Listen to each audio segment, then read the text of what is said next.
Assalamualaikum warahmatullahi wabarakatuh. Perkenalkan, nama saya Anastasia Kabudi dan identitas terakhir 101. Di sini saya akan menjelaskan mengenai definisi rotasi dan 3 teorema dari rotasi. Nah, definisi rotasi itu sendiri adalah suatu rotasi dengan pusat P dan sudut rotasi alfa adalah sebuah transformasi titik pada R2 sedemikian sehingga tiap titik A pada R2 itu ditransformasikan ke titik A1 dan besar sudut A aksen PA sama dengan alfa. Bisa diilustrasikan seperti ini.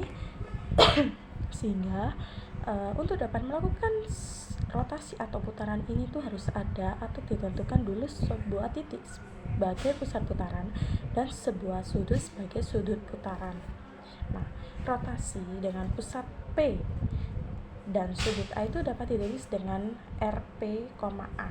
Itu dapat didefinisikan RPAP atau rotasi dengan sudut P dan sudut dengan pusat P dan sudut A P itu sama dengan P aksen. Nah, itu memiliki dua kondisi. Jika A itu tidak sama dengan P, maka rotasi dengan pusat P dan sudut A itu sama dengan A aksen, sedemikian sehingga besar sudut APA aksen itu sama dengan alfa dan PA itu sama dengan PA aksen. Lalu jika arah putar A ke A aksennya itu berlawanan dengan putaran jarum jam, jadi dia itu jika berlawanan itu maka alfa itu diberi tanda positif, dan jika sebaliknya misalkan ke sini itu maka alfa diberi tanda negatif. Oke, sekarang kita masuk pada teorema rotasi. Yang pertama itu adalah rotasi merupakan isometri. Sebentar. Nah, kita mengambil sebarang titik A dan B itu di R2. Misal seperti pada gambar ini ya. Kita misalkan titik A-nya itu di sini dan titik B-nya di sini. Maka menurut definisi rotasi, rotasi dengan titik pusat P dan dengan sudut A itu sama dengan A aksen. Berarti PA sama dengan P aksen dan besar sudut A PA aksen itu sama dengan alfa. Jadi besar PA aksen ini itu besar sudutnya alfa. Dan RPA itu rotasinya adalah aksen karena dia berlawanan arah dengan jarum jam. Sama pula dengan rotasi B itu sama dengan B aksen, berarti PB sama dengan PB aksen dan besar sudut M dengan besar sudut BP B aksen itu sama dengan alfa. Nah, sama seperti ini tadi kan yang A ini, berarti BP B aksen itu sama besar sudutnya adalah alfa dan PB itu sama dengan PB aksen karena dia berputar berlawanan arah dan ya berputar berlawanan arah. Oke. Nah, PA ini kan sama dengan PA ini sama dengan ini sebenarnya PA aksen ya teman-teman. PA ini kan sama dengan PA aksen. Sedangkan PB ini sama dengan PB aksen dari langkah 1 dan 2. dan 2. Nah, karena ini kan sama ya, jadi besar sudut APA aksen dan besar sudut BPB aksen itu sama dan besar sudutnya adalah alfa dari langkah 1 dan 2. Nah, untuk mencari untuk mencari AB itu sama dengan A aksen B aksen, itu kita dapat menambahkan premis tambahan, yakni dengan menghitung besar sudut B aksen PA aksen itu adalah dengan mengurangi alfa dengan besar sudut A aksen P dan B. Kenapa? Karena A aksen ini berada di tengah-tengah segitiga BP B aksen. Samanya dengan untuk mencari besar sudut BPA, kita itu harus mengurangi alfa dengan besar sudut A aksen, P, dan B. Karena apa? Ruas garis PB ini tuh dia tuh berada di tengah-tengah segitiga APA aksen.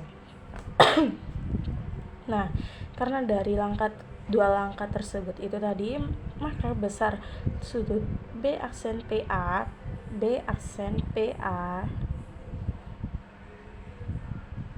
aksen itu sama dengan besar sudut BPA. Maka segitiga PAB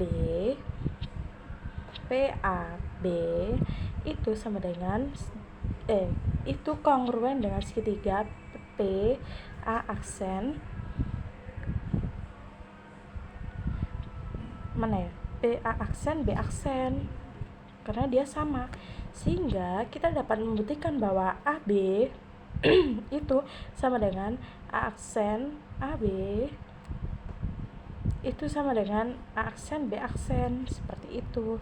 Namun hal ini tuh berlaku untuk setiap titik A itu tidak sama dengan B di R2. Jadi rotasi adalah sebuah isometri. Seperti itu. Nah, untuk teorema yang kedua itu R2 atau rotasi dengan pusat P dan sudut beta dikali rotasi dengan pusat P dengan sudut A itu sama dengan rotasi dengan pusat P itu dengan sudut alfa ditambah beta. Nah, untuk membuktikannya itu dengan mengambil sebarang titik A. Kita mengilustrasikannya seperti ini ya. Gak kelihatan. Kita mengilustrasikannya seperti ini. Nah, menurut definisi rotasi itu bahwa rotasi A itu sama dengan A aksen rotasi A itu sama dengan A aksen, maka besar sudut PA aksen itu sama dengan alfa ini, dan PA itu sama dengan PA aksen. PA ini sama dengan PA aksen menurut definisi rotasi. Dan rotasi dengan pusat P dan sudut beta A aksen itu sama dengan A double aksen, maka besar sudut A aksen P double A aksen PA double aksen sama dengan beta, dan PA aksen itu sama dengan PA double aksen. Seperti ini. Mengapa? Karena keduanya itu berlawanan dengan arah jarum jam, maka alfa dan betanya itu positif. Seperti itu. Nah, di sini kan kita lihat ya bahwa PA itu sama dengan PA aksen, dan PA itu sama dengan PA aksen, dan PA aksen itu sama PA double aksen. Maka PA itu juga kan sama, maka PA itu sama dengan PA double aksen. Ini tuh sifatnya aku lupa. Pokoknya sifat itulah. Nah, untuk membuktikan bahwa rotasi dengan pusat P dan sudut A ditambah alfa ditambah beta A itu sama dengan A double aksen, maka kita menambahkan premis tambahan, yaitu besar sudut AP A double aksen, besar sudut A ini itu sama dengan besar sudut AP A aksen ditambah A aksen P A double aksen, itu atau bisa dengan alfa ditambah beta, maka didapatkan rotasi dengan pusat P dan sudut A alfa ditambah beta A itu sama dengan A double aksen. Jadi terbukti bahwa rotasi dengan pusat P dan sudut beta dikali rotasi dengan pusat P dan sudut alfa itu sama dengan rotasi dengan sudut P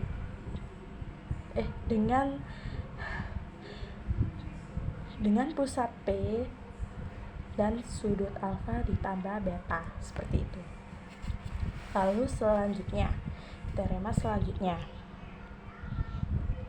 jika rotasi alfa dan rotasi beta suatu rotasi, maka untuk setiap titik A anggota R2 berlaku RP dikali RPB dikali RPAA itu sama dengan RPA dikali RPBA. Nah, untuk membuktikannya seperti ini. Misal rotasi A itu sama dengan A aksen, dan rotasi A aksen itu sama dengan A double aksen. Rotasi aksen dengan sudut beta itu sama dengan A double aksen, dan rotasi alfa dengan sudut beta rotasi A dengan sudut beta itu A triple aksen, dan rotasi A dengan sudut alfa itu A, ini apa ya bacanya, A4 aksen lah gitu. Nah, menurut definisi rotasi itu tadi sama ya, bahwa rotasi A ini itu sama dengan A aksen, maka APA-nya ini sama dengan alfa, sehingga PA itu sama dengan PA aksen. Sama pula rotasi A aksen itu sama dengan double aksen, seperti teorema yang tadi ya. Teorema yang kedua, maka maka PA double aksen ini itu sama dengan PA aksen. PA double aksen sama dengan PA aksen, seperti itu. Nah, sama dengan sama dengan teorema sebelumnya, bahwa jika perkalian rotasi itu maka sama dengan A double aksen, maka besar sudut A double aksen PA itu sama dengan A ditambah alfa tambah beta, dan PA double aksen itu sama dengan A PA. Ini sama dengan ini, seperti itu. Nah, sama halnya dengan langkah 1, diketahui bahwa rotasi A itu sama dengan A triple aksen, maka besar sudut A triple aksen itu sama dengan beta, dan PA sama dengan PA triple aksen. Dan sama juga dengan rotasi A triple aksen itu sama dengan A4 aksen, maka besar sudut A triple aksen PA 4 aksen itu sama dengan alfa, dan PA triple aksen itu sama dengan PA 4 aksen. Nah, berdasarkan teorema sebelumnya itu juga sama. Jika dua rotasi ini dikali, maka akan menghasilkan rotasi besar sudutnya itu akan ditambah juga ya, bisa alfa tambah beta atau beta tambah alfa dibalik boleh. Maka PA 4 aksen itu sama dengan PA, seperti ini. PA sama PA ini. Maka dari langkah 3 yang perkalian tadi itu dan langkah 6 yang ini tadi itu, ini hasilnya. Ini kan hasilnya kan PA sama PA, kan hasilnya sama PA, jadi dia itu juga hasilnya sama, maka RP alfa sama dengan RPA dikali RPB alfa, seperti itu. Jadi terbukti. Oke. Sekian yang dapat saya sampaikan. Mohon maaf apabila ada salah kata. Wassalamualaikum warahmatullahi wabarakatuh.